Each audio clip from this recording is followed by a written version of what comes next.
రాష్ట్ర వ్యాప్తంగా రాష్ట్ర తెలుగు ప్రజల కోసం, ఆంధ్ర రాష్ట్ర తెలుగు ప్రజల కోసం ముఖ్యమంత్రి గారు రాష్ట్ర విభజన అయిన రోజు ఈ రాష్ట్ర విభజన అనైతికంగా విభజించబడిందని, ఇదేదో సంతోషం చేసుకునేటువంటి కార్యక్రమం కాదని, విభజన అయిన తర్వాత ఈ రాష్ట్రాన్ని మనం అందరం కూడా ఏ రకంగా కష్టపడి భారతదేశంలో ఉండేటువంటి అన్ని రాష్ట్రాలతో కూడా పోటీ పడే విధంగా తీసుకెళ్లాలనే ఆలోచనతో నవనిర్మాణ దీక్ష అనేటువంటి సంకల్ప కార్యక్రమాన్ని మొదలుపెట్టడం జరిగింది. అది జూన్ 2 నుంచి 8వ తేదీ వరకు రాష్ట్ర వ్యాప్తంగా ఆ కార్యక్రమాలు నిర్వహించడం జరుగుతుంది. మొదటి రోజు మనం ఏదైతే ఈ రాష్ట్రంలో ఉండేటువంటి ప్రజానీకం మొత్తం కూడా ఆ యొక్క విభజన జరిగిన తర్వాత జరిగినటువంటి నష్టం ఏదైతే ఆనాడు విభజన జరిగినప్పుడు మన ప్రజల మనసుల్లో అంతా ఉందో, ఆ రోజు ఏ నష్టమైతే మనకు జరుగుతుందని మనమందరం కూడా భయపడ్డామో, ఆ భయాన్ని వీడి విభజన అయిన తర్వాత ఈ రాష్ట్రాన్ని ఏ రకంగా ముందుకు తీసుకువెళ్ళాలా, ప్రతి ఒక్కరూ ఏ రకంగా కష్టపడాలా, ప్రతి ఒక్కరూ ఏ రకంగా ఈ రాష్ట్రాభివృద్ధికి తోడ్పడాలనేటువంటి సంకల్పం తీసుకోవాలనేది ముఖ్యమంత్రి గారి ప్రధానమైనటువంటి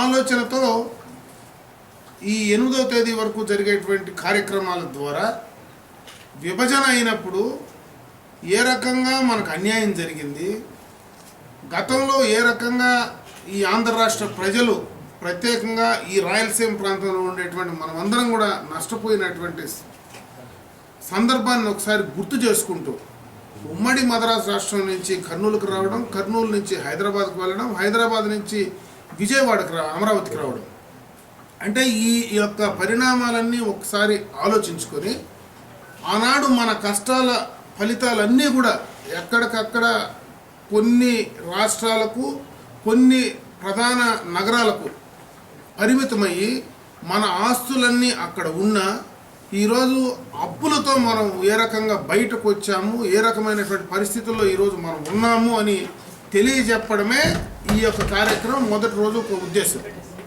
ఆ తర్వాత ప్రధానమైనటువంటి అవకాశాలు ఏదైతే ఈ రాష్ట్రాన్ని ముందుకు తీసుకెళ్లాలనే దానిపైన అటు వ్యవసాయ పరంగా కానీ, సంక్షేమ పరంగా కానీ, అభివృద్ధి పరంగా కానీ, పెట్టుబడుల పరంగా కానీ, ఉపాధి పరంగా కానీ, వీటన్నిటిలో కూడా ఒక్కొక్క రోజు ఒక్కొక్క సమస్య పైన ఈ రాష్ట్రంలో ఉండేటువంటి అన్ని వర్గాలను కూడా మిళితం చేసుకొని దాంట్లో ఇంటలెక్చువల్స్గా, మరి ప్రొఫెసర్స్గా ఉండేటువంటి వారి ద్వారా అక్కడ మాట్లాడించి వారి ద్వారా ప్రజలను ఎడ్యుకేట్ చేసి వాళ్ళు ఇచ్చినటువంటి సూచనలు, సలహాలను డిజిటలైజ్ చేసి ఆ యొక్క కార్యక్రమాలన్నీ కూడా పొందుపరిచి అన్ని జిల్లాల్లో నుంచి వచ్చినటువంటి ఫీడ్బ్యాక్ను తీసుకుని రాష్ట్ర వ్యాప్తంగా ఈ ప్రజల మనసుల్లో ముఖ్యమైనటువంటి ఈ యొక్క ప్రొఫెసర్స్ కానీ, అనుభవం ఉండేటువంటి వ్యక్తుల ఆలోచనలకు అనుగుణంగా ఒక ప్రోగ్రాం తయారు చేసుకొని దానికి అనుగుణంగా ముఖ్యమంత్రి గారు ఈ రాష్ట్ర ప్రభుత్వాన్ని నడపాలనేదే దీని యొక్క ప్రధానమైన ఉద్దేశం. ఈ ఉద్దేశాన్ని ఎవరు కూడా మాట్లాడి అవహేళన చేయాల్సినటువంటి పరిస్థితి కాదు. ఆ రోజు విభజన జరిగినప్పుడు అన్ని పార్టీలకు అతీతంగా ప్రజలు, కులాలు, మతాలు అన్నిటికీ అతీతంగా కూడా ఆ రోజు రోడ్లపై నిలబడి మనమందరం కూడా కలిసి ఉండాలని మనమందరం కూడా ధర్నా చేశాం. దురదృష్టకరం ఏమంటే ఆ రోజు జరిగినటువంటి సంఘటన, ఒక పక్క మనకు అన్యాయం జరుగుతూ ఉందని మనమందరం ఘోషిస్తూ ఉంటే, విభజన జరిగిన తేదీ కూడా మరీ దారుణమైనటువంటి బాధ కలిగించేటువంటి సంఘటన. ఆ తేదీ ఇటలీకి ఏదైతే రిపబ్లిక్ డే వచ్చిందో, వారికి స్వాతంత్రం వచ్చిందో జూన్ 2న, అదే రోజుని రాష్ట్రాన్ని విభజించారంటే మరి ఎంత దారుణంగా ఆ యొక్క సెంటిమెంట్ ద్వారా కూడా మనల్ని దెబ్బ కొట్టారనడానికి ఇంతకంటే ఉదాహరణ అవసరం లేదు. ఇటువంటి అవమానాలు, ఇటువంటి ఇబ్బందుల్లో ఎదుర్కొని ఈ 3 సంవత్సరాల కాలంలో కనీసము క్యాపిటల్ సిటీలో కూర్చోవడానికి నిలబడడానికి కూడా చోటు లేనటువంటి సందర్భంలో ఈ 3 సంవత్సరాల కాలంలో భారతదేశంలో ఎక్కడ ఏ యొక్క రాష్ట్ర విభజన అయినా ఇంత త్వరితగతిన అటు అసెంబ్లీ కానీ సెక్రటరియట్ కానీ మరి నిర్మించుకొని పాలనను పూర్తిగా కూడా అక్కడికి తీసుకువెళ్ళినటువంటి సందర్భాలు లేవు. గడచిన కంబైన్డ్ ఆంధ్ర రాష్ట్రంలో జరిగినటువంటి సంక్షేమ కార్యక్రమాలను ఒకసారి ఆలోచించుకుంటే అంతకు 5 రెట్లు ఎక్కువ సంక్షేమ కార్యక్రమాలు కానీ అభివృద్ధి కార్యక్రమాలు కానీ ఈ 3 సంవత్సరాల కాలంలో చేశామని చెప్పుతూ ప్రజలకు ధైర్యం చెప్పి ఇంకా కూడా చేసేటువంటి అవకాశాలు ఉన్నాయని చెప్పడమే దీని యొక్క ముఖ్య ఉద్దేశం. దానికి ఉదాహరణ ఈరోజు పెన్షన్లు ఇస్తున్నాం. గతంలో కంబైన్డ్ రాష్ట్రంలో 200 ఇస్తే రాష్ట్ర విభజన అయిన తర్వాత 500 పెంచి మరి దాంట్లో కూడా దాదాపు సగశాతం ఉండేటువంటి ఏ నియోజకవర్గంలో కానీ రాష్ట్రంలో కానీ ఉండేటువంటి కుటుంబాలు ఏవైతే ఉన్నాయో ఆ కుటుంబాల్లో దాదాపు 40 నుంచి 50% కుటుంబాలకు ఈరోజు ఆ పెన్షను తేదీ తప్పకుండా ఉద్యోగస్తుల జీతాలు లేట్ అవుతాయేమో కానీ వీరికి పెన్షన్లు కరెక్ట్ డేట్ను అందించేటువంటి కార్యక్రమాన్ని ఈరోజు ఈ ప్రభుత్వం తీసుకుంటుంది. అది ఒకటే ఉదాహరణ. అదేవిధంగా గ్రామాల్లో ఇన్ఫ్రాస్ట్రక్చర్ చూస్తే గతంలో ఇంత భారీ ఎత్తున గ్రామాల్లో సిమెంట్ రోడ్లు వేసినటువంటి దాఖలాలు లేవు. దానికి ఉదాహరణ ఈ జిల్లాను తీసుకుంటే దాదాపు 1200 కిలోమీటర్లు ఈ జిల్లాలో వేసుకుంటే పూర్తి స్థాయిలో 100కు 100% మనం కంప్లీట్ చేసుకోగలుగుతున్నాం. అది కూడా ఈ సంవత్సరంలో కంప్లీట్ చేయబోతున్నాం. అదేవిధంగా మహిళా సోదరీమణులకు సంబంధించి ఈ యొక్క కార్యక్రమంలో తీసుకున్నటువంటి సంకల్పం ద్వారా 100కు 100% గ్యాస్ కనెక్షన్లు దీపం కనెక్షన్ల కింద ఇవ్వడం జరుగుతూ ఉంది. అదేవిధంగా విద్యుత్ శక్తికి సంబంధించి రాష్ట్ర విభజన అయిన తర్వాత ఈరోజు రాష్ట్రంలో మిగులు విద్యుత్ శక్తి ఉంది. అయినా కూడా అన్ని గ్రామాల్లో కూడా ఎల్ఈడి లైట్లు వేసుకొని ఆ విద్యుత్ శక్తిని 30% ఆదా చేసేటువంటి పరిస్థితి ఉంది. పెట్టుబడుల పరంగా ఈరోజు ఆంధ్ర రాష్ట్రంలో మొట్టమొదటి స్థానంలో ఈరోజు భారతదేశంలో ఆంధ్ర రాష్ట్రం ఉంది. దానికి ఉదాహరణ ఈజ్ ఆఫ్ డూయింగ్ బిజినెస్ కింద ఈరోజు ఆంధ్ర రాష్ట్రం మరి భారతదేశంలోనే ప్రథమ స్థానంలో ఉందని మనం చెప్పడం కాదు, వరల్డ్ బ్యాంక్ నుంచినే వాళ్ళే క్లియర్ చేసి డిక్లేర్ చేయడం జరిగింది. అదేవిధంగా సింగిల్ పోర్టల్ కింద పరిశ్రమలకంతా కూడా ఒకే 21 రోజులు అనుమతులు ఇవ్వమంటే ఈరోజు ఆంధ్ర రాష్ట్రంలో 7 నుంచి 10 రోజుల లోపల అనుమతులు ఇచ్చేటువంటి కార్యక్రమాన్ని తీసుకోవడం జరిగింది.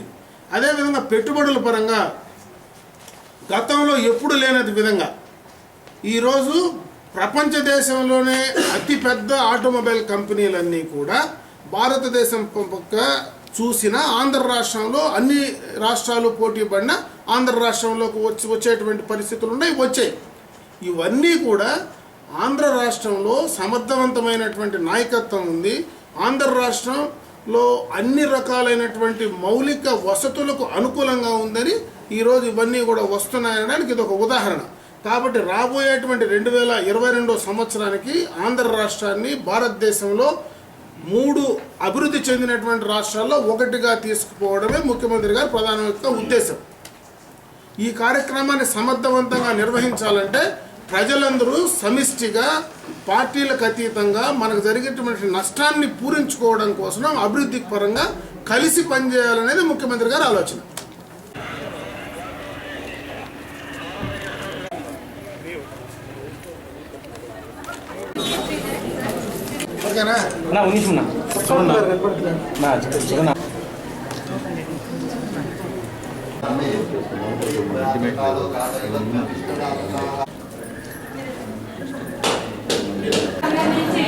మొట్టమొదటిగా జిల్లాలో మన ప్రీతమ మంత్రివర్యులు చేతుల మీదుగా ప్రారంభోత్సవం జరుపుకున్నాం.